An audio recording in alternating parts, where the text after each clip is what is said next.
Watching TV has changed over time. Streaming has become the new norm. That's why Golden State Media Concepts television podcast dives headfirst to the world of cord cutting. Want to be on the loop of what's hot in Netflix? Or if it's not a preference, what about original shows in Hulu? We've got you covered. Join us as we fill in the blank and talk about movies to stream and what show you should be binging. This is the Golden State Media Concepts television podcast.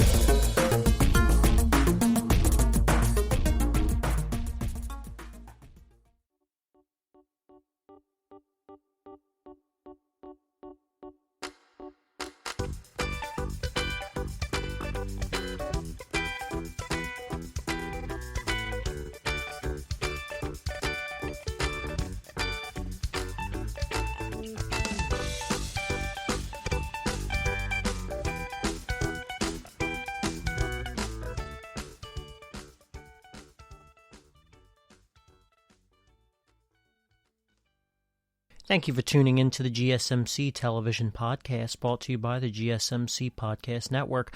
I am your host, Casey. So today we have 4 segments lined up as usual. We'll be first talking about the finale of Falcon and the Winter Soldier. Then we'll be shifting over to The Wilds episodes 7 and 8. Then we'll be moving on to our third segment, and we'll be kind of just giving a brief overview of Boy Meets World, which was a show from the 90s. And then we'll be shifting our gears to our final segment, Your Honor, where I will be discussing the first 2 episodes. So diving right into it, we are going to be talking about the finale of Falcon and the Winter Soldier. So as a whole, I actually really liked the finale. I don't think it's the greatest thing ever. I was definitely very entertained, got some really cool moments in this episode. And, you know, now that we have the complete picture, I'll also talk about the series as a whole. But let's just kind of start off with more so the beginning of the episode. So, I mean, in the beginning of the episode, we had them going to New York. It continued pretty much right where the previous episode left off, with the lockdown in the meeting where the vote was being, or the room where the vote was being held, in regards to the refugees, as they often called them. We got a little Bucky action with Sharon as she was here in disguise, but she quickly took off her disguise and then started walking around, which was a little ironic, but I guess, you know, she kind of did explain it by saying, like, oh, they're all worried about other things, like, they are not looking out for me. But I thought that was kind of stupid, though. It's just, like, it just felt very unnecessary, like they were trying to just show off, you know, this visual feature that they had. And they also wanted the actress to actually play herself rather than someone play her in the show. But yeah, once again, I just felt as if it was a little unnecessary. The next big point happened shortly after the smoke grenades went off. I don't think they were really harmful. I think it was more so a tactic just to get the members of the vote out of the room and to trap them in the vehicles as well as the helicopter, so they can hold them hostage and potentially kill them, as they do, you know, later mentioned in the episode. But then you have Sam, who comes crashing into the scene. This is the first time we actually got to see his Captain America outfit, as, you know, before it was in this big briefcase that we saw in the previous episode, but we never saw what was in it. And I've got to say, I really liked the outfit. It all works really well together between his wings, the suit itself, and the shield. I do have to say, though, the suit itself almost gives me very... what's the word? I'm just going to say it gives me very comic book vibes. Like, most of the uniforms and suits that we see in the movies, they're very much adapted. So they fit in a more realistic setting. Because, I mean, you even saw in WandaVision when they had the Halloween episode, Scarlet Witch or Wanda and Vision, they wear their like comic book costumes as their costumes for Halloween, and it is so incredibly cheesy. Like, you would never have anyone running around, you know, in those types of suits. So overall, you know, they've done a pretty good job at adapting people's suits. I'd say the only time you ever really get another cheesy suit is the original Captain America suit, because A, it's the 1930s/40s, and Captain America was this theatrical performance. He wasn't, even though he had the super soldier serum, there really wasn't anything to him. He was literally putting on these like shows for the troops and for other people. So that was very comic booky, and then you kind of see his suit get slightly adapted as the movies went on, you know, from Captain America, the First Avenger, to the Avengers, and then to pretty much every other movie, you know, going forward, until you get to the point where you have his suit in Infinity War, which I could see, you know, like it feels like a really tactical type suit. Anyway, I'm kind of talking about the suits a little way too much right now, but I imagine Sam's suit will slightly get altered as the show or as the movies go on, because he will be in the next Captain America. But anyway, so you had this really interesting scene between Bucky and Carly as someone handed Bucky the phone, and I felt like it was a mix of Carly feeling Bucky out, but also I felt as if it was kind of a distraction. It gave them just enough time to secure the last of the vans and the helicopter, which obviously, given that Falcon can fly, he's going after the helicopter while Bucky has to be on the ground. But we have Sharon in there, and she uses her little mercury bomb. Now, it's kind of funny that Sam and Bucky are constantly talking about, like, you can't kill people, you can't do this, you can't do that, and then you have Sharon, who literally mercury bombed this guy. Like, that looked like it was a very, very, very gruesome death. And it's a little bit hypocritical, if you ask me. You know, for the most part, you also had this the big fight in the building with Sam and GSP, George St. Pierre, which was kind of interesting and entertaining, but it definitely was not one of the better action sequences that we had seen in the show so far. And you'd think, given that this is like high stakes and, you know, they're using GSP since literally the beginning of the show, at this point, he's been in 3 of the 6 episodes. He's been in half the season. You'd have thought it would have been a little bit of a better fight. And he did put up a really good fight against him, but it just wasn't as, I'm going to use the word theatrical again, as the rest of the fight scenes have been. And that's why the other fight scenes have been super entertaining in previous episodes. So anyway, you had, you know, both groups of the voters splitting off. So we'll kind of start off with the helicopter really quick. You have one of the super soldiers named Diego who took off on the helicopter, and he also had a gun, and he had pretty much the people hostage with him as Falcon is trying to, you know, figure out a way to take the guy down while also protecting the hostages. And that was a cool little sequence. I mean, it was interspersed over the course of like 10 minutes with everything that was going on with Bucky, and he finally found a way in which then he, you know, throws his shield at the door, which breaks it off, and then he just charges right through. But he used Red Wing, which is his little like AI bot thing, to determine that there was another person in the helicopter that could actually fly it.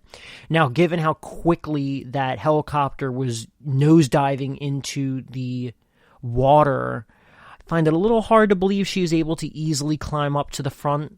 But I mean, that's kind of a different story. But anyway, going over to Bucky, Bucky used his motorcycle to catch up to them, and he launched his motorcycle into the blockade and started fighting the super soldiers, where then they tried to torch the truck as a way to distract Bucky from Carly and the rest of the super soldiers. But then that's when we had the introduction of John Walker, when he was like, Carly, which I actually found like to kind of give me chills, because like I said before, I really like John Walker. I think he's already become more of a complex character than a lot of these other characters we've met in the Marvel TV shows, as well as well, maybe not in comparison to the other TV shows, because at least the Netflix ones, they were really well-rounded characters, and for the most part, so was the Agents of S.H.I.E.L.D. on ABC. But yeah, I'd say in comparison to some of the other movies, he's already become a very well-rounded character. So, the first time we see, John have a choice, he has a choice between saving the people and getting his revenge. Now, Bucky's kind of already on the scene to save them, so I'd say, yeah, I think John could have potentially made the call of, they're fine, I need to get them before they escape because no one else is going to fight them. But I think ultimately the takeaway they wanted us to have was that John was choosing vengeance over being a hero, which in a sense he kind of sees himself. So he has his Captain America shield. Now he is getting his butt beat by the super soldiers, but he was also fighting back really well, because given the fact that there was like 6 of them, wait a second, let me do the math. So there were 8 super soldiers originally, 2 of them died, and then there's Diego. So, I mean, there was 5 of them. It was pretty much 5v1. And, Carly even tries to say to John, like, I did not mean to kill him. That was an accident, blah, blah, blah. Which is interesting to see Carly scared of John Walker, because overall she's pretty, dedicated to her mission.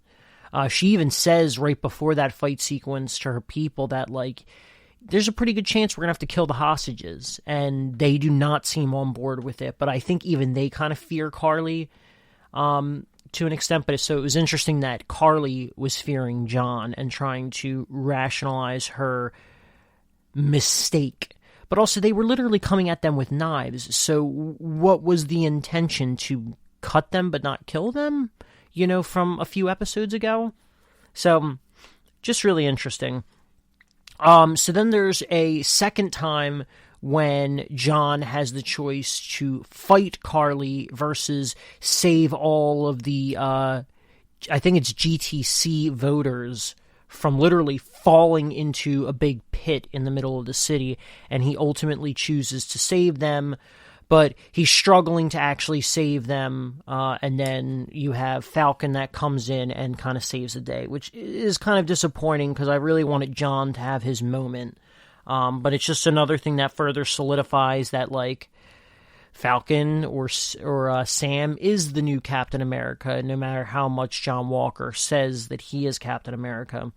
And then you have Bartok. He came in and, he did his little gas grenade thing so then they could escape. And they went into, I don't know, this like kind of warehouse / like tunneling system under the city. And you have this little showdown between Carly and Sharon, which Sharon's like, yo, I want you to come and work for me again.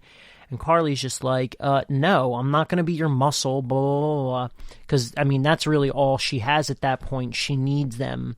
I guess in Carly's mind, she thinks that Sharon needs them, to maintain her power. And that was the big reveal that, she was the power broker. But I literally called it from, like, episode 3 when they introduced Sharon into the TV show. Like, she's the power broker. So, I mean, you could literally go back to that podcast when I talk about that episode. She's the power broker. It's the only thing that really made sense in terms of that reveal, because it had to have been something that was shocking, but also something that made sense. We weren't just gonna, unless they introduced some random, MCU character that is, well, not necessarily random, but a big character that people already know, it wouldn't have made sense in the context of the show. Now, we were thinking, or at least I was thinking, and I know some other people were thinking, that given that they were in Madripoor, we could have potentially had someone from X-Men, which the only one that would have really made sense would have been Wolverine, but Wolverine's not a bad guy. So, I mean, he wasn't going to be the power broker.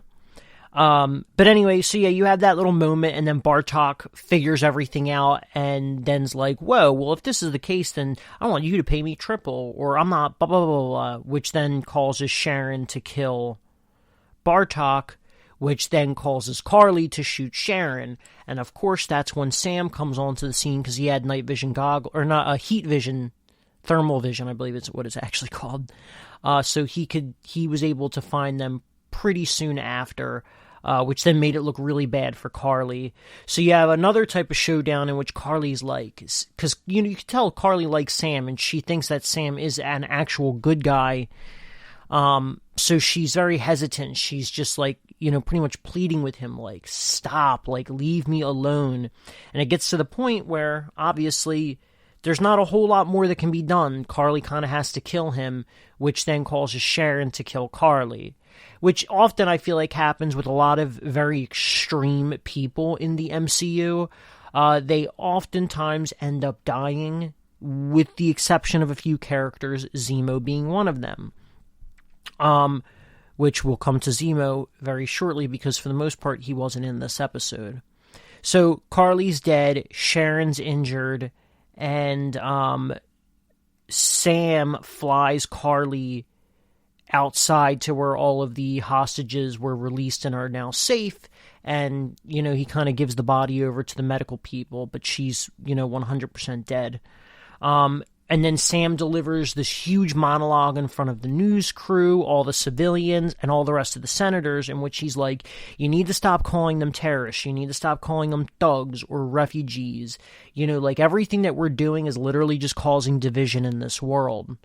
And, it makes a really good point, and I know some people were disappointed because it's like, there was a, I hate saying that's even political, but there's a political side of it, and I loved it because, while this is a fictional people, fictional, scenarios, you can't deny the fact that the same things that happen to us in our lives and the people we know, or even to the people we don't know, that happens in this show too, and it's important, so it's not like it's some sort of company that's pandering. I think it makes, it sometimes really makes these plots even better because it emphasizes something that is real in our world. So I actually really like that scene. You have all the super soldiers get hauled away, and then which you see Zemo's butler blow the van up, and all the super soldiers are dead except Diego, who was literally pushed out of the helicopter and into the river. So Falcon goes to retrieve him, and he goes into custody. So I'm sure that's going to actually come back in a big way, because he is aside from John Walker, aside from Bucky, Isaiah, Diego, they are the last 4 super soldiers that we know that exist. And so you kind of have this moment where Zemo's in his prison cell and he smiles and he loves it. Because I think at the end of the day, that's exactly where Zemo wanted to be. And I'm sure if we're going to see Zemo again, which I think we will, we'll probably see him in like Captain America 4. Which I bet you, given his influence and, that he already set up these plans, he's going to break out, and when he breaks out, he's going to be breaking out with a number of individuals that are going to be very important for him. But I like Zemo all in all because, he is considered to be an antagonist. Maybe not in the context of this show exactly, but, in Captain America Civil War, he was an antagonist. But he is a good guy, or he's kind of an anti-hero. He's got his own, code. He has his own code. And he's very much against the super soldiers, and he thinks, that they should not exist, and that they could be very harmful for our world. So it's, it's kind of like Carly too, it's a situation in which she's right in everything she said, but it's the crazy part is everything that she had done throughout the show, and she had killed a number of people too, which they never really show you the faces of anyone, but she's probably killed at least a few dozen people. The only person you really actually see get killed is Battlestar, John Walker's partner. So anyway, the last 5 or so minutes of the show kind of wraps up with Bucky's redemption, his means of making amends. He goes over to the Asian guy who was introduced in the beginning of the season, and he tells him about what happened to his son. And then he looks into the restaurant and sees the other waitress who he had that date with, and then he leaves. And so, like, it gave him a little bit of peace of mind, but that was so rushed. And then you have this little dock party that they have in New Orleans with Sam and Sam's family and all the local residents and even Bucky. And I don't know.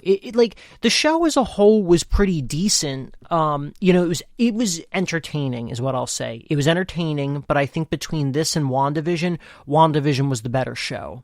It was more flushed out, the characters and the story. Whereas this was just, it felt like a bunch of action sequences with very loose story elements to it. I don't think it was a very good show, but I still very much liked it, and like I said, I thought it was more entertaining than WandaVision. But they didn't do the Bucky storyline justice, because there's a lot that is going on in his mind, and they did not really address it, And Sam was not a dimensional character. He was the moral compass of the show. And he tried to do what he normally does, and, that was trying to talk to people, because he dealt with a lot of, vets and stuff like that, so he knows how to talk to people. The biggest change in Sam was the realization of a black man being Captain America, as well as everything that Carly was saying was right. So his mind changed in that way, but we did not see very much of an internal change with Sam, because ultimately he just needed a new perspective on life, which I think is oftentimes what people need for people like Isaiah and Sam, is that people need to have a new perspective on something they don't know anything about. And I think, that is what's going to help in this non-show setting in real life. I think this is what will help our world become a better place, is fresh perspectives. So kind of topping it off, we had a post-credit scene in which Sharon is reinstated as an agent, and, but we could see that she is through and through bad. She's going to sell government secrets and weapons, which also actually brings me to another agent too, John Walker, who gets listed as the U.S. agent, which is one of John Walker's personas in the comic books. But U.S. agent was, and I think it was like patriotic agent too at one point, but he was essentially a supervillain in the comics. But I don't see that being the path for John. I could see John being more of an anti-hero, or maybe even growing more into being the hero, but I don't think he's going to be a villain, for the future of the MCU. But anyway, on that note, that was Falcon and the Winter Soldier season finale. We're going to take a quick break, and when we come back, we'll be talking about The Wilds, episodes 7 and 8. Want to know the latest and hottest music hitting the airwaves? Don't be left out. Listen to the Golden State Media Concepts Music Podcast. Keith keeps you on the loop with everything you need to know from pop, rock, hip-hop, and the top 40. And we'll throw in news of your favorite artists, concert and tour dates, and so much more. Listen no further, because this is the gold standard in music podcast.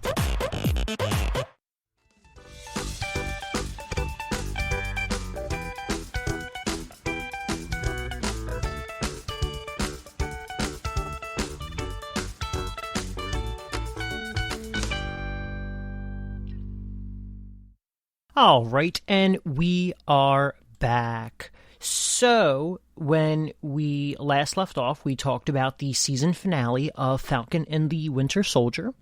In our last podcast, our last couple podcasts actually, we've been talking about The Wilds Season 1. So that is where we are kind of taking things back up to right now. So we're going to be talking about The Wilds, episodes 7 and 8 of Season 1. So previously, as I had said before, each episode is kind of centered around one very specific character, and usually it very much relates to what is going on in the show at the time. So for episode 7, it is day 15 in the show, and we got a backstory of the character of Jeanette, who we end up finding out's real name is Lynn, because we do know from the very first episode, the twist is that she was one of 2 operatives on the island. So it's still a mystery as to who the second operative is at this point. So the episode kind of starts off if I remember correctly, it starts off kind of as a misdirection of the previous episode, because the previous episode had dealt with everyone's food poisoning. And then also in turn, people were a little upset about Shelby's very, very mild homophobic reaction to the girls making very sexual remarks and actions while eating the shellfish. So people were very, very, very upset about that. And I guess she did actually, if I remember correctly, she did make a comment or two, which I'd say even that was pretty tame in comparison to a lot of other very, very much homophobic people out there. But anyway, yeah, so it kind of starts off with the camera, I think, on Martha, because we saw her faint in the previous episode. And the water on the beach, it's high tide in the middle of the night, and it pretty much wipes away their entire camp. They lost, especially Fatten stuff, because Fatten, she was one of the first people to find her suitcases in the beginning of the season, and it really actually helped a number of them. Help them get a little bit more comfortable and survive a little bit more easier. But obviously, because of the organization, they were really fine in the end because the organization had been dropping off supplies left and right. So the next day, Shelby finds 2 more suitcases. And she had already previously found the medical stuff. It's just further evidence that proves or points to Shelby being one of the operatives. Now, with her finding these 2 suitcases that give them a little bit of food, I believe one of the suitcases is supposed to be Jeanette's stuff, which they end up finding, I believe, had, I want to say it had alcohol in it, but the one thing I definitely remember that it had was edibles, gummy bear edibles, to be more specific. And everyone was just like astonished. They were like, what? Jeanette? Really? Like, what was this girl all about? Because she really does come off as, this sweet, very bubbly, innocent girl. But she had that second phone that kind of tripped people up a little bit. Obviously, her death and all the pink stuff, really throws people off to her scent as one of the operatives. But yeah, so anyway, Shelby finds those 2 suitcases, and Leah's paranoia and her compulsiveness and her obsessiveness starts to really take over. Now, the thing about it is obviously as the audience, we know a lot more than these girls know. We know pretty much everything that's going on when it's going on because we are following multiple people's stories. And we've seen stuff from before the island, during the island, in the future, in, other areas, whatever. So we know all this stuff. So to us, yeah, all these details make sense of, there is a bigger conspiracy going on here. But as for Leah, it doesn't really make sense as to why she's so suspicious that there is something going on. I mean, I feel like the only piece of evidence that really points to something else going on would be the satellite phone, but also at the same time, like, that should just be a blip of a thought in someone's mind. It shouldn't be this big thing where you're like, oh, there's got to be this, and we're being trapped here, and blah, blah, blah, blah, blah, but I don't know, it doesn't, her paranoia doesn't really make a whole lot of sense, but also that's the interesting, or I guess an interesting part of her character is that she generally seems to be one of those types of people, where her obsessiveness and her paranoia and her compulsive tendencies do kind of take over her life. And we kind of got glimpses of that in her past, although I really wish we would have gotten a lot more of it in her past, because as we do see in the true present of the show, or the future, depending on how you want to look at it, it's something that the therapists even bring up or the FBI agents, or whatever they are calling themselves, although the one guy is supposed to kind of be a therapist of sorts, like a trauma therapist. But yeah, so I mean, that's something that he kind of does, and he kind of tries to very much gaslight her into thinking something is like wrong with her, which once again, she does have those tendencies. They are there, but in the reality of the show, it doesn't make it not the reality of the show, but in the reality of the situation, it doesn't really seem to make a lot of sense, which is why I do think a lot of the girls end up dismissing Leah a lot. So anyway, Leah, it all kind of comes to a boil, and she explodes at Shelby, who then finally reveals that she has dentures. She doesn't have, front teeth. And then, Leah feels really bad about the whole thing.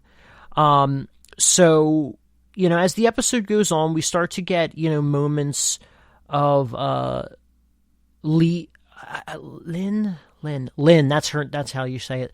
Lynn's character, her backstory.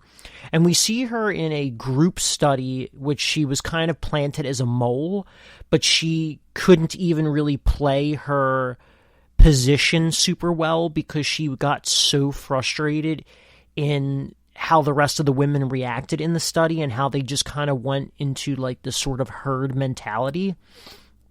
And so she freaks out about it because she's a feminist and she wants these girls to kind of stand up for themselves and show them that, they are just as strong and as capable as anyone else. Which then that in turn hooks Gretchen, because this is before they even technically met.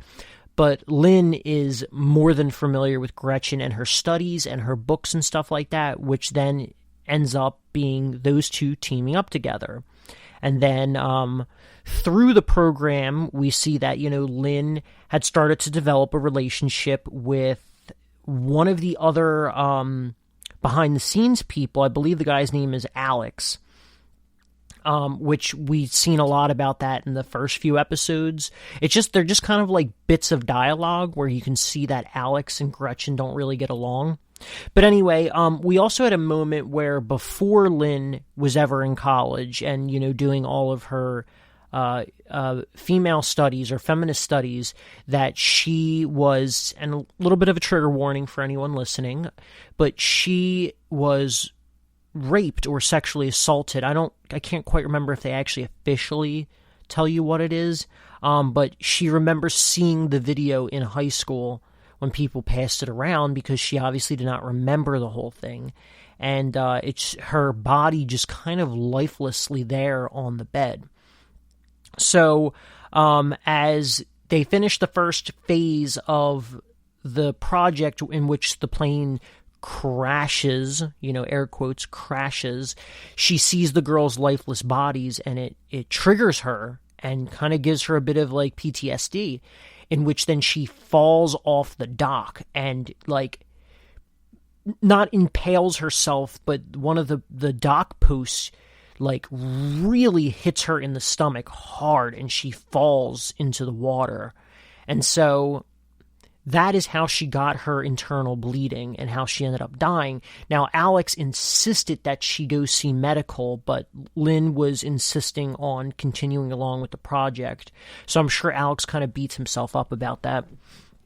Anyway, as the episode goes on, Dot kind of takes charge as they look for a new area in which they should seek shelter, which of course they choose the beach again, which is quite ridiculous. They need to be a little bit further inland. I mean, they could kind of still be on the beach, but they need to be much further up.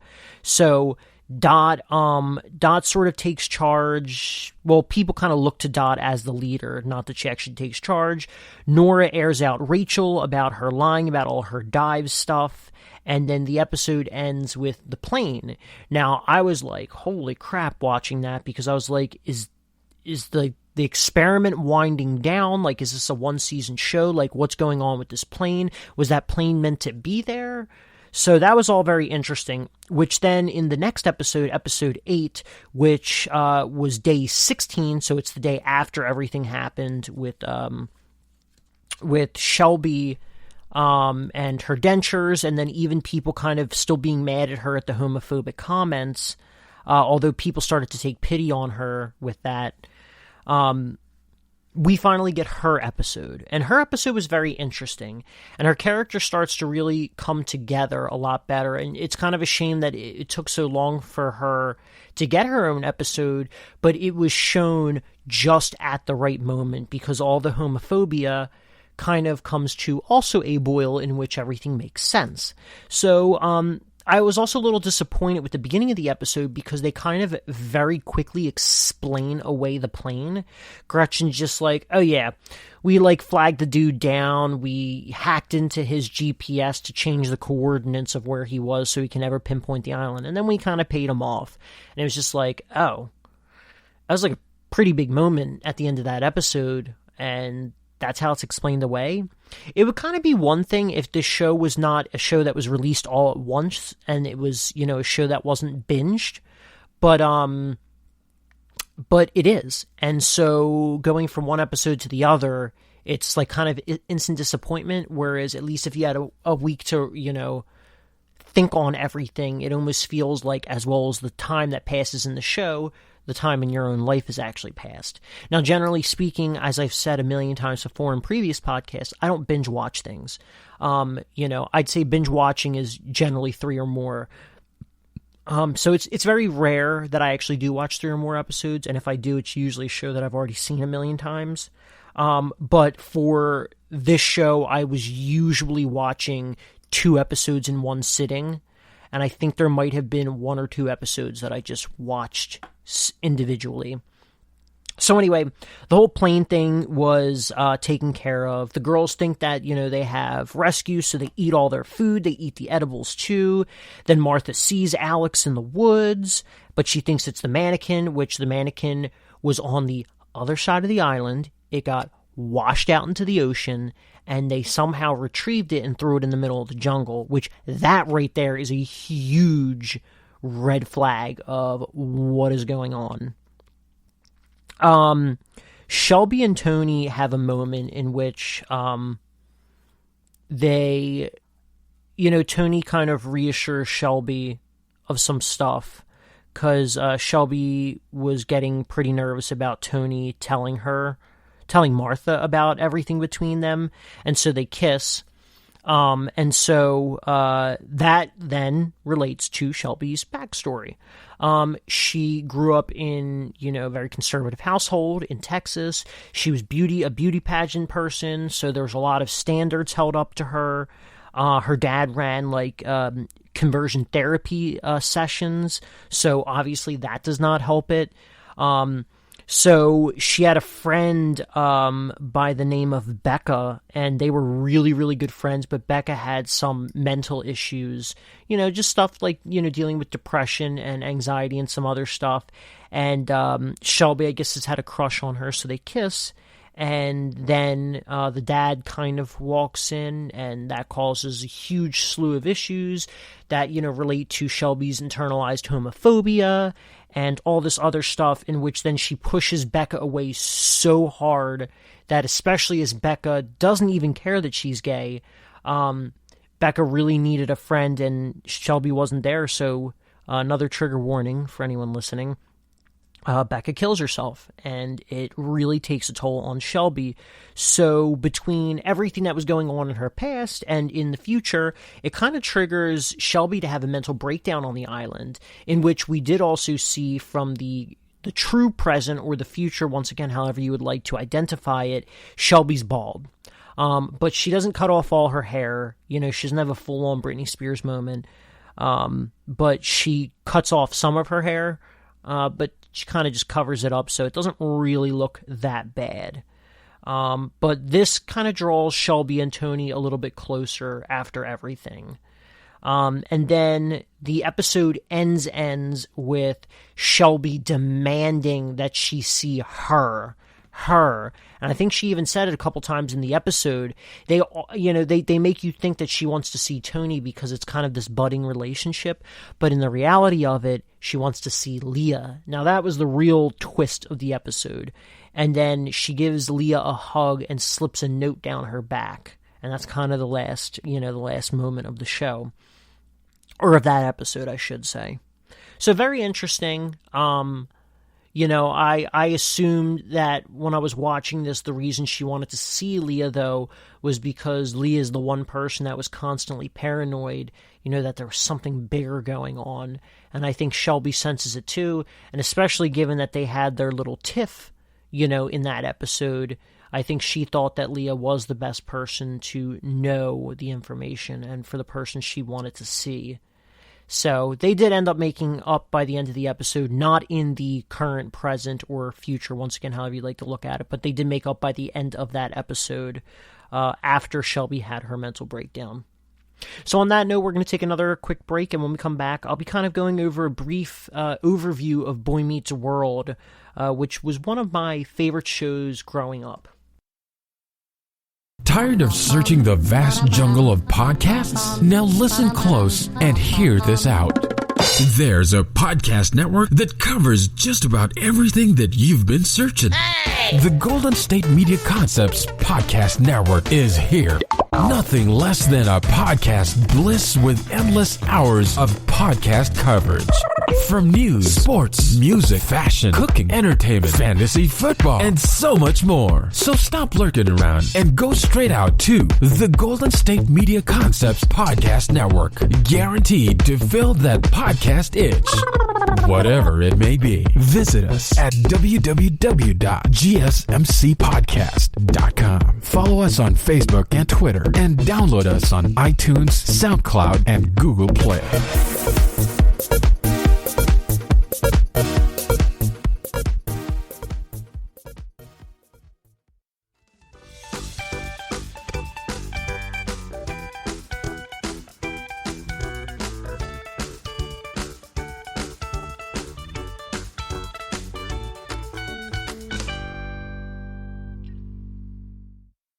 All right, and we are back. So, we have already talked about the season finale of Falcon and the Winter Soldier, and then we also talked about episodes 7 and 8 of The Wilds. So now we are going to push forward and talk about one of my favorite shows as a kid, Boy Meets World. So this is kind of just going to be a general overview of the show. I might go into a little bit more detail in a future podcast. Part of the reason I'm actually doing this as one of the segments is because I have been rewatching Boy Meets World now for the past maybe 3 months. But it had been, for the past 3 months. But I did take a little bit of break. I've just been really busy with work, and I've also been playing an online reality game, or an online reality competition that I have unfortunately just got eliminated from. So anyway, that whole thing aside, I haven't really been able to watch it, and I started watching it again last night, and I realized I only had 10 episodes left of the series. And so I'd taken 2, 3, maybe even a month break. But anyway, so for those who don't know, Boy Meets World is a coming-of-age story that revolves around Corey Matthews. The show starts out with him in 6th grade. They're from outside of the Philadelphia area, and it's mostly about him and his friends and also his family. So in the show, you have his parents, Amy and Alan. You have his older brother, Eric. He's the middle child. And then you have his younger sister, Morgan, which I don't know if I really realized it as a kid, but at least thinking about it now, that maybe is in part why it was one of my favorite shows, because it kind of connected to me in that sense, where I was also the middle child, and I also had an older brother, and I also had a younger sister. But anyway, yeah, so it follows Corey and then his best friend, Sean, and there's also the neighbor, Mr. Feeney, who is his teacher, and as life goes on for Corey, ends up being his teacher again, and his principal, and later down the line, even his teacher in college. So the show itself took place over the course of 7 seasons from 1993 to the year 2000. The first season took place in middle school for Corey. He was in 6th grade. Then in seasons 2, 3, 4, and 5, it was high school. And I know every area, state, whatever kind of defines high school and middle school and even elementary school a little bit differently. In the area that I grew up, generally speaking, elementary school was like kindergarten through 5th grade, middle school was 6th, 7th, and 8th, and then high school was 9th, 10th, 11th, and 12th. But in season 2, the big thing is they're going to the high school and things are going to be different. But in season 2, they do specifically say that Corey and Sean are in 8th grade. Now, from season 1 to season 2, they literally just skipped up 2 grades, which is a pretty common occurrence for this show. They just kind of very easily glance over grades and ages. Now, also given the time when the show came out, which once again was 93 to 2000, sometimes, you could still find the show on syndication, but also you didn't have, VHS copies of it. You didn't have DVD copies, and obviously you did not have streaming. So the information as the show went on for the average viewer was not easily fact checkable, I guess would be how I would say it. So anyway, yeah, so he is in 8th grade in season 2. I believe by the time he is in season 3, he's in 9th grade. Season 4, I think, is 11th grade, and then season 5 is 100% his senior year. Because after season 5, they are done high school, and then season 6 and 7 are the college years. Now, Eric is supposed to be, I think in the beginning of the series, Corey is about 12 years old, and Eric is, I think, 16, so that would put him in, I think that would put him in 11th grade, because then he would turn 17 in 11th grade, and then he would turn 18 in 18? Yeah, then he would turn 18 for his senior year. And then he takes a year off of college, and then he's in college the last 3 years, although then he's magically graduating at the end of the series, which, I mean, who knows? I mean, it could be another one of those skip-ups, but it also could be an instance where maybe he took all the classes necessary and he is graduating early. But anyway, as the seasons went on, the show was pretty popular all in all. Season 1 averaged on about 8.4 million viewers. Season 2 averaged on 11.5 million. Season 3 was 10.1. Season 4 was 8.7. Season 5 was 11.6.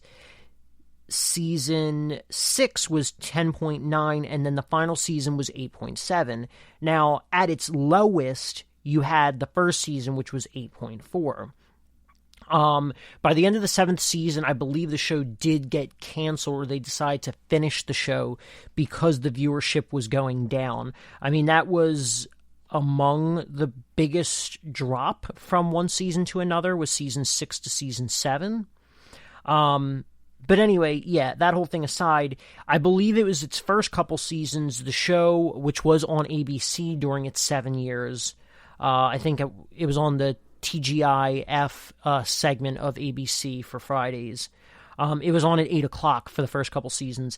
By season 3, though, because of the topics they started to tackle in the show, they moved the show up to 9 o'clock. Maybe it was 9:30, and there's even literally an episode in, I think, season 3, in which they're talking about a TV show and how they're upset that the show is now on after 9 o'clock, because I guess most kids go to bed during that time, which is kind of funny, because I feel like most kids now don't really have such strict bedtimes. But I mean, that all depends on the parents. I mean, that could be a very overgeneralization. So the show as a whole ran 158 episodes, which is quite a bit.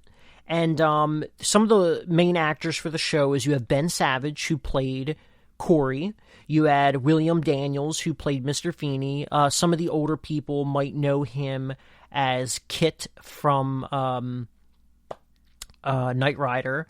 Then you have Will Friedle, which was, one of his big roles. He ended up playing on a lot of Disney Channel stuff later, most notably as Ron Stoppable in the show Kim Possible. Then you had Ryder Strong, who was the best friend Sean. He had a lot of roles in a lot of different things. I'd say in one sense, he had the most biggest commercial success, because especially back then, you started out on TV, and if you got big enough, you would then move to movies, where I feel like it's almost like the opposite nowadays. Everyone wants to be on movies, everyone wants to be on shows, my mistake, like all the big names are hopping to TV. But then you also had Lee Norris, who unfortunately was really only one of the main characters for the first season, and he made an appearance in season 5, and that was pretty much it. They ended up canceling his character, and I don't use that in the term of what we use canceling nowadays in pop culture, but they ended up getting rid of his character because at the time, Family Matters had the iconic, nerd role being Steve Urkel. And so they were afraid that he would kind of fall into that sort of category.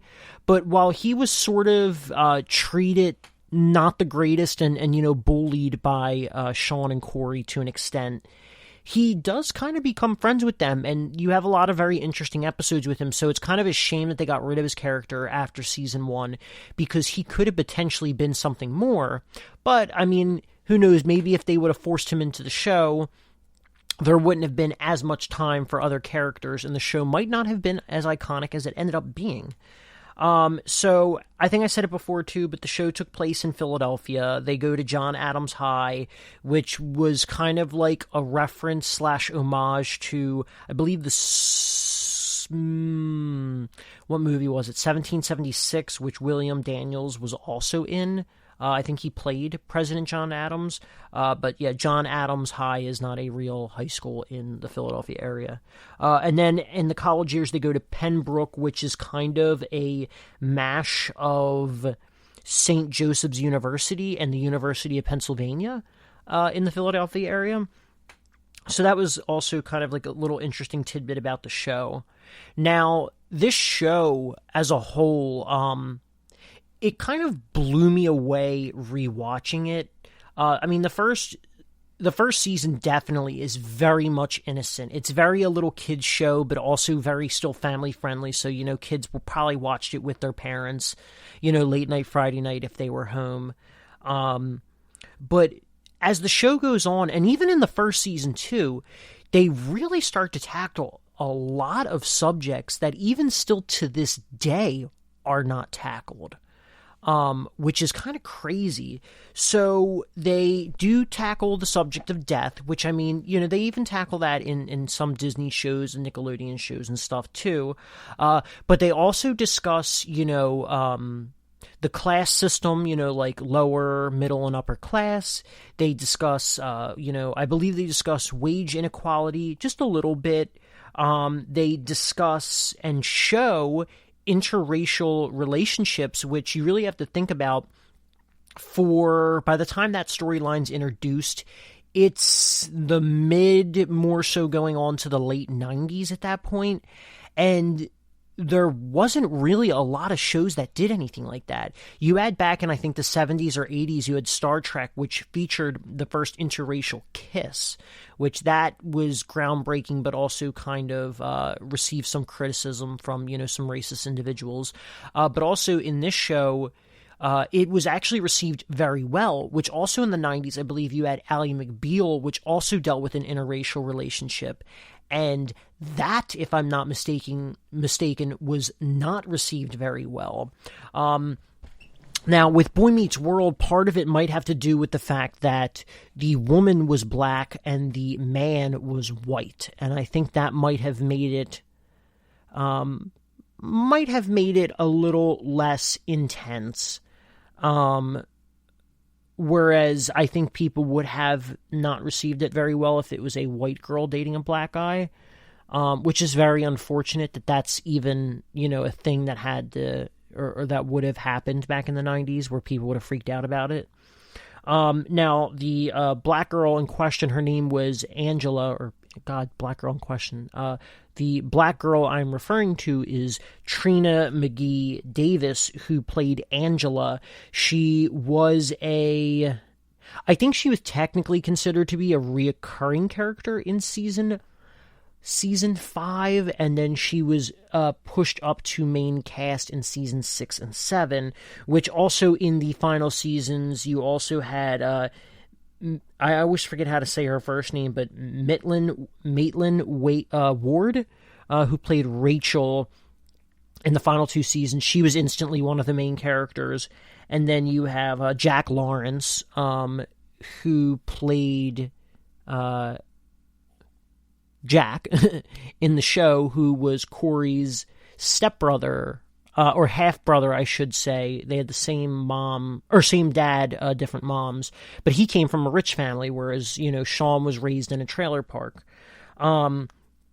So it was kind of also interesting because, you had the 3 Lawrence brothers in the 90s and 2000s, but I almost felt as if he was... I just actually realized it's Matthew Lawrence who played Jack Hunter. But anyway, of the Lawrence brothers, I feel like he was probably the most famous because he had actually done some bigger roles in movies, most notably Mrs. Doubtfire. The show was also nominated for numerous awards from 1994 upwards of 2000. Even though it premiered in 93, it would have hit the award ceremonies in 94. So yeah, 94 to 2000. I believe it was nominated. It won roughly a quarter of all the awards that it had been nominated for. So I think it was about like 21 awards, at least that I know of, that it was nominated for, and it won 5 of those. Which, the fact that it even gets the recognition is the most important part. It's unfortunate that it didn't win those awards, but also given that it was like a kids show turned family show turned maybe like teenage show by the ending of its last couple seasons, it still is pretty good recognition all in all. Kind of wrapping things up, a few of the other topics that I was really impressed about that it tackled was things of like sexual harassment, racial slurs, family abandonment, the subject of child abuse, and even sex too.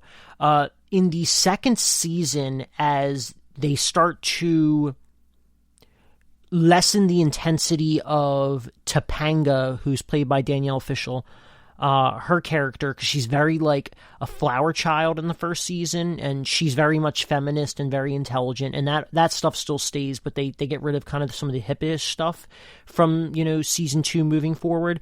But anyway, her and Corey, that's when they start to develop an even closer relationship, and they fall asleep together on the floor of the school. Now, keep in mind, they're supposed to be, I believe, about 8th grade at this point, and they fell asleep in school together, and it causes huge controversy, and everyone kind of like puts Corey up on a pedestal, and everyone else kind of shames Topanga's character.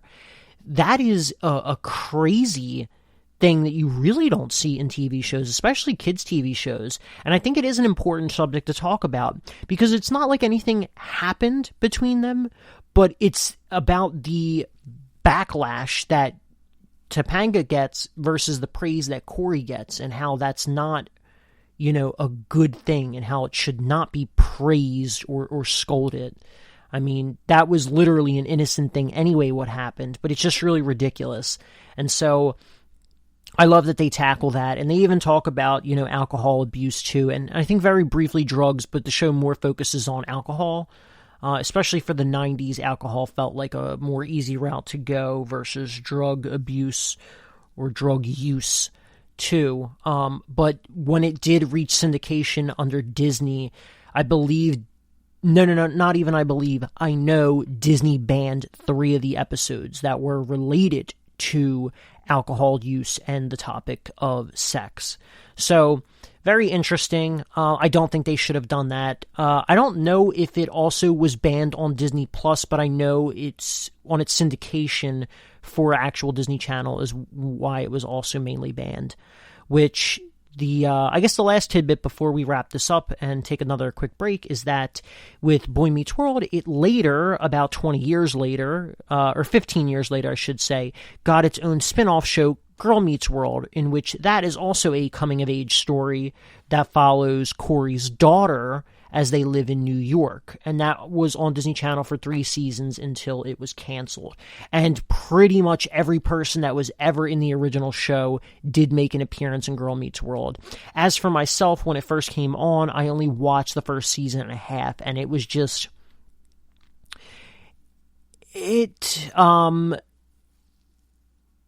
It handled certain things very well, but I also think they could have done even more, especially given that it is supposed to be a coming-of-age show. And I really enjoy what they did for Boy Meets World. Now, granted, I know I have a little bit of bias because I did love the show as a kid, although there are some things that did not age very well. Just small comments here or there, as well as some of the characters on a rewatch are a lot more annoying than I ever remember them being. I realize I have bias in that, but I still think, I could easily watch this because it still had very interesting dialogue and situations that you just don't get nowadays. So on that note, we're going to take another quick break before we come back for our final segment of Your Honor.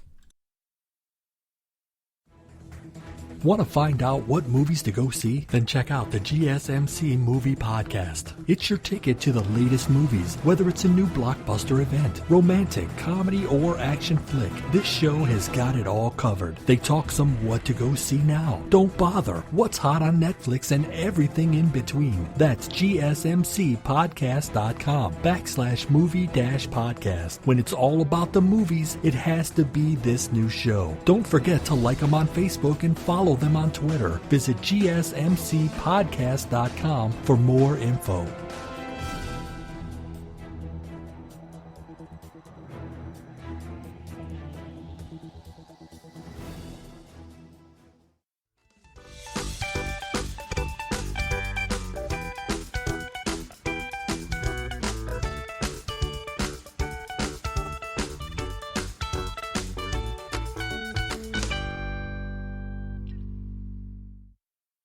And we are back for our final segment. So, as we have previously discussed, we have already talked about the season finale of Falcon and the Winter Soldier, although I guess it will in the future be rebranded as Captain America and the Winter Soldier. Then we talked about The Wilds, episodes 7 and 8. Then we talked about a brief overview, although that was still about an 18-minute segment, of Boy Meets World and its 7 seasons. So now we'll be moving on to our final segment for the podcast, which is going to be Your Honor, episode 1 and 2. So, I did briefly talk about Your Honor before in probably about 3 weeks to a month ago, maybe. So Your Honor is a Showtime show, so it is a premium channel, essentially it is about a hit-and-run accident that gets covered up by a father who is a very important judge in the New Orleans area.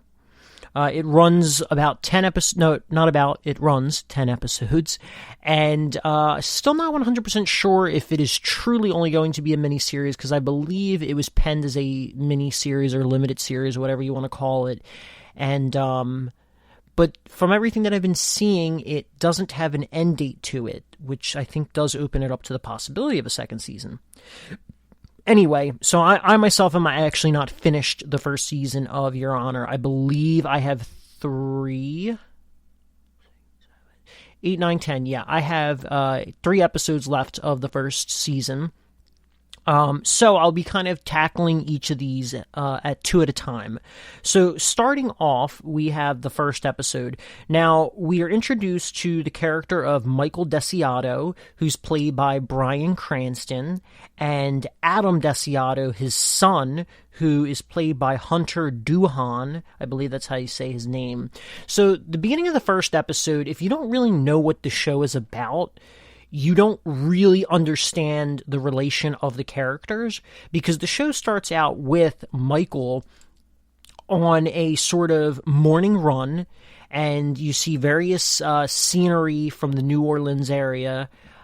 You get to see the cemetery. He stops at a cemetery, and that's a very big point in the beginning. You also see him stop off at this shotgun home that looks like it's in a more sketchier part of the of New Orleans, and then he also then ends his run at the courthouse, which, as we know, he is one of the judges there.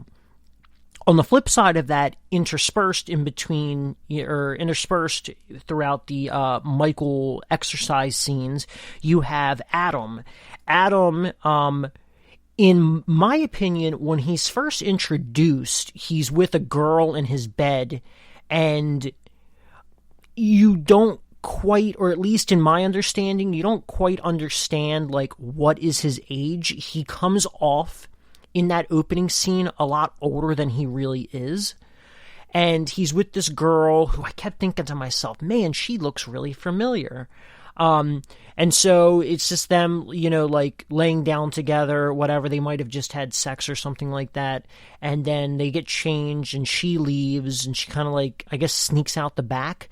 And then he gets dressed and he goes into the main house to give his dog his medicine and feed his dog and everything like that. Which then you do very quickly find out that he is kind of a younger guy, and he is in, I don't think they actually say, but I'd probably guess he's about 11th grade, maybe 10th, but probably going to say 11th. Maybe could even be a senior too. So anyway, he goes out front before he leaves. He takes his little crappy car, snips some flowers, and grabs a picture of his mom. And he goes and drives down to the lower 9th, which is definitely kind of a shadier area in the town. And he stops off, at this convenience store, and he puts a picture down of his mom and some flowers, but then it looks like there's kind of a group of people rolling up on him, which, I mean, it's just only 3 guys in the beginning, and, at first you're just like, maybe he's just being paranoid because he is in a bad place, but then the guys definitely seem like they are walking towards him with purpose. So he gets into his car and he, like, drives away. He starts to panic, and he's got his, his inhaler, so you can see that he might be on the verge of having an asthma attack. Whereas on the flip side of things, you have Michael, who is dealing with a case of this one woman, Famale Jones, and which the whole reason why he stopped at that shotgun home earlier in the episode was to figure out evidence in the case in which police lied about her having drugs on her, in which they just wanted to frame her. So, right off the bat, the show feels to be pretty realistic. The first 20 minutes of the show are on the slower side, a lot of setup. You don't really know what's going on with anything. You're still invested enough. Then, as his character goes away, walks or drives away from the group of guys of where he set his mom's pictures and flowers down, you start to get this feeling, little bit of an uneasy feeling. And so while I'm watching this, I'm like, all right, things feel like they're starting to pick up now. He like drives around the corner and then drives back to the spot to see, the picture and the flowers, which they've been destroyed and the picture's been smashed. And then he sees the group of guys, except now they've got a car. And so you have this sense of panic set in. So then you have a third story that's unfolding, and you're in the mansion of a really wealthy family, and it is this kid named Rocco. He gets an early birthday present from his father, of a motorcycle. So he's kind of driving out, on the motorcycle. He lives in a really, really, really nice area, but it is still a little weird that despite him being in a nice area, he drives very far away to a sketchy area. Like, he drove really far away. So anyway, Adam's getting chased by, this black SUV, and he's starting to have a full-on asthma attack. He drops his inhaler, and he's trying to search for it, but he's not 100% paying attention to the road. And then Rocco pops up, and he kind of veers into, he does veer into Adam's lane, and Adam hits him and then swerves into the other lane. Now, personally, from this whole thing, that's not 100% Adam's fault. Why Rocco was even on the other side of the lane is beyond me. Clearly he wasn't paying attention, because it didn't really seem like he lost control of his bike. Whereas I think the more realistic thing would have been Adam tries to grab his inhaler and then veers to the wrong side of the road and hits Rocco.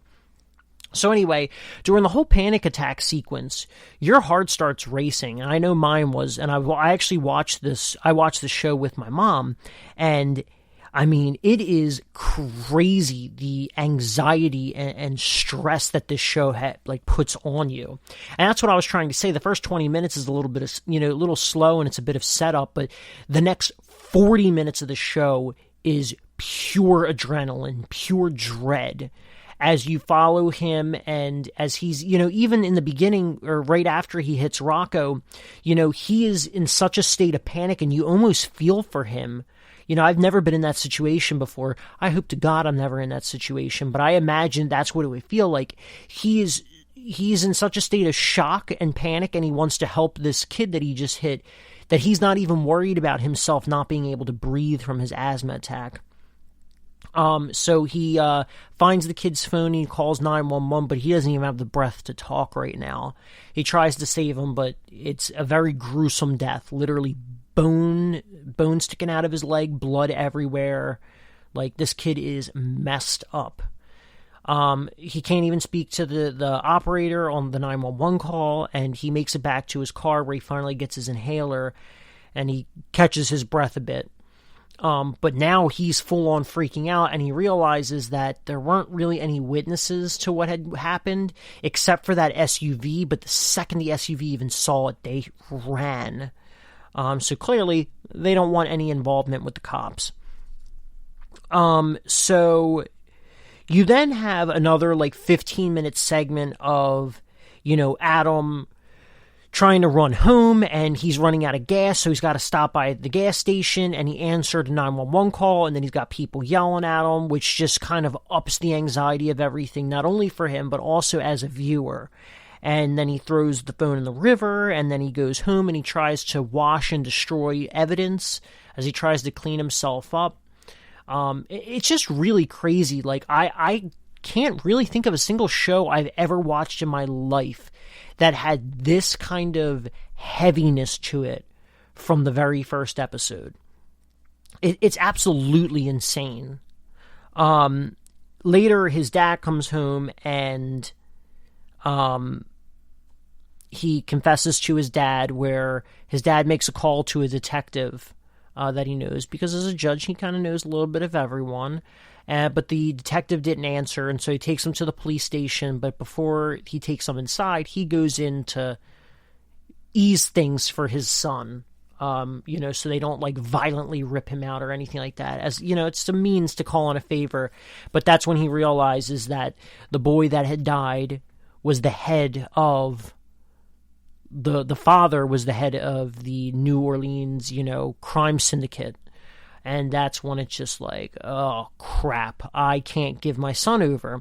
So the whole first episode, really displays Michael Desiato's, his principles and morals in the show, and that he goes above and beyond for the people that he wants to help and protect, and that he is a good guy, and he's, upholding the law, but it's the fear for his son because of the person that was killed, that he knows his son will not receive the fair treatment. Or I wouldn't exactly say the fair treatment, because that is the justice system, and you got to handle things in a certain way. And he knows that his son will probably be killed, even if it was just an accident. So that was the first episode. The second episode picks up pretty much right after that, and they decide not to turn him in because of who the boy's father was. And so right off the bat, like seconds into the episode, you have once again an over sense of, dread and anxiety. It's just absolutely awful. So Michael tries to call in favors from a good friend of his named Charlie, who is, trying to campaign to be a mayor. And, they set up, for one of the local gangs to steal the car and to get it crushed. And the guy's name is Kofi Jones, who ends up stealing the car. Now, something that they often show in the first couple episodes is this nosy neighbor. I think you can kind of see newspapers on her porch. She might be a bit of a hoarder, so she's a bit of an eccentric woman. And she kind of sees everything that happens in the neighborhood. So she knows that this car is being stolen. I'm sure she sees the car is being stolen on the second day. So as Kofi tries to take it to the scrapyard, he gets picked up by the cops, I believe for running a red light, which, given that Kofi has committed a crime, even if it's just a job, I mean, come on, man, like, you need to really pay attention to the traffic, laws. So he gets picked up by the cops, and he almost gets away with it at first as just, just running a red light. They don't really put two and two together. But that detective that Michael called from the night before, she is wondering why Michael called her, and Michael, straight up tells her that, oh, my car was stolen, blah, blah, blah, which originally he was trying to, get her to, go easy on his son. So she's in a rage, to try and help Michael out because she feels bad because it all happened on the, anniversary of his wife's death. And so, then they also introduce another character, Lee, who plays an important role in Michael's life, as she is a very, very prominent lawyer who used to work with Michael a lot. And so, kind of just a lot happens, and I know sometimes I'm a little bit heavy on the synopsis, but the whole second episode, without really going into much more detail on the synopsis, I'm just going to kind of go over everything that happens with Kofi, because what happened with Kofi is something that feels so realistic in today's day and age, especially with how black people are treated, by the police and by society.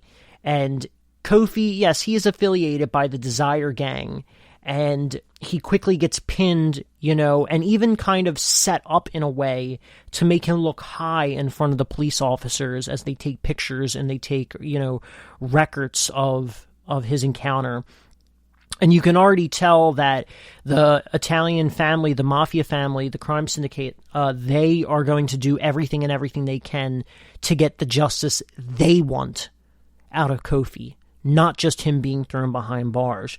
But it also almost kind of alludes to there's going to be a huge war between the gang that Kofi runs with, which is Desire, and the, mafia. And it's kind of crazy. I mean, the whole second episode, it's nothing but anxiety and stress and suspense. You don't get a moment to breathe. Once again, it was just pretty much the same thing with the first episode, aside from the first 20 minutes. You have a horrible sense of anxiety and dread the entire time, and it almost makes the show too hard to watch, and especially too hard to binge for those who like binging. I watched the first episode, and then I think it was, maybe it was the next day, but I almost feel like it was a couple days before I had watched the second episode, and then same thing with the second to the third episode, and so on. But it's really crazy. If you're listening to this and you haven't seen the show, I mean, I just kind of spoiled a lot of it, but I would definitely suggest watching it. It definitely is worth the watch. But yeah, beyond that, if you're a little bit of the faint of heart, or this kind of stuff upsets you, then this show probably isn't for you. But I can promise you that after the first few episodes, it does ease up on the anxiety and sense of dread. But anyway, on that note, I'll probably continue to cover more of this in the future. But thank you for listening to the GSMC Television Podcast, brought to you by the GSMC Podcast Network. I would like to ask that you please remember to subscribe to the show, write a nice little review because it really helps us. And if you could please also follow us on Facebook, Twitter, and Instagram, it would be greatly appreciated. Thank you guys so much and have a wonderful day. You've been listening to the Golden State Media Concepts Television Podcast, part of the Golden State Media Concepts Podcast Network. You can find this show and others like it at www.gsmcpodcast.com. Download our podcast on iTunes, Stitcher, SoundCloud, and Google Play. Just type in GSMC to find all the shows from the Golden State Media Concepts Podcast Network, from movies to music, from sports to entertainment, and even weird news. You can also follow us on Twitter and on Facebook. Thank you, and we hope you have enjoyed today's program.